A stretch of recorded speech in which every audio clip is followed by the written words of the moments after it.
काही रुग्णांना असं होऊ शकतं की ऑपरेशन नंतर त्यांना जी क्लॅरिटी आहे किंवा दिसणं आहे की दृष्टी आहे ती थोडीशी कमी असण्याची शक्यता असते ऑपरेशनच्या नंतर. तर याची कारणं काय आहेत, तर याविषयी आपण थोडक्यात बोलूया. आता ह्याच्यामध्ये दृष्टीवर परिणाम करणारे कुठले कुठले घटक असतात, ते कॉमनली कुठले असतात याविषयी आपण सांगूया. तर सगळ्यात पहिली गोष्ट ज्याच्यामुळे दृष्टी थोडीशी अंधुक असण्याची शक्यता असते, ती पहिली गोष्ट म्हणजे डोळ्याला थोडासा नंबर राहणे. ऑपरेशनच्या आधी आपण लेन्सची मेजरमेंट करूनच ही लेन्स पॉवर बसवलेली असते, पण तरीसुद्धा 95% लोकांना याच्यामुळे जरी सुस्पष्ट दृष्टी येत असली तरी 5% लोकांमध्ये थोडासा नंबर राहण्याची शक्यता असते.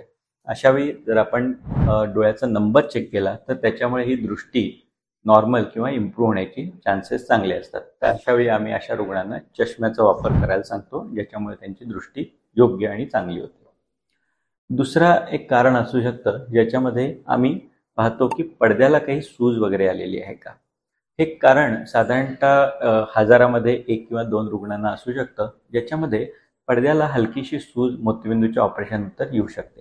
ही काय येते? कारण मोतीबिंदूचं ज्यावेळी आपण ऑपरेशन करतो त्यावेळी या प्रोसिजरमध्ये डोळ्यामध्ये हलक्या प्रमाणात थोडीशी सूजी निर्माण होतच असते. नॉर्मल पेशंट्समध्ये ड्रॉप्सच्या वापरानंतर ही सूज पूर्ण जाते आणि त्यामुळे त्यांना दृष्टी चांगली येते.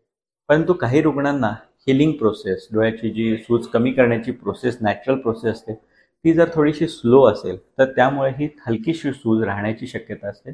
अशावेळी काही वेळा आम्हाला हे ड्रॉप्स जास्त वेळा चालू ठेवावे लागतात आणि त्याच्यामुळे ही सूज हळूहळू कमी होऊन जाते. अगदी क्वचित प्रसंगी जर ही सूज ड्रॉप्सनी जात नसेल तर त्याला काही वेळा मेडिसिन, गोळ्या किंवा आम्ही डोळ्यामध्ये इंजेक्शन देऊन ही सूज कमी करून टाकू शकतो.